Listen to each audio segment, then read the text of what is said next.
Η κατασκευή που φτιάξαμε είναι μια οπτική διαπαφή. Τα φαινόμενα της φυσικής που διαπραγματευόμαστε είναι η ανάλυση του φωτός από πρίσμα και η σύνθεση χρωμάτων.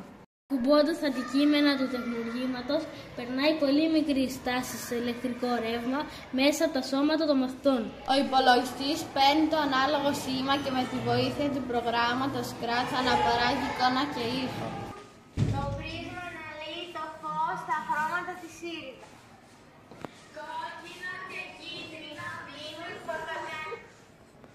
Μπλε και κίτρινο δίνει πράσινο. Μπλε και μοβ δίνουν ίνδικο. Μπλε και κόκκινο δίνουν μοβ. Το τεχνούργημα αυτό φτιάχτηκε από τα παιδιά της 6ης του 40 Δημοτικού Σχολείου Ηρακλείου. Ευχαριστούμε που παρακολουθήσατε το βίντεο, κάντε like, εγγραφή και comments από κάτω.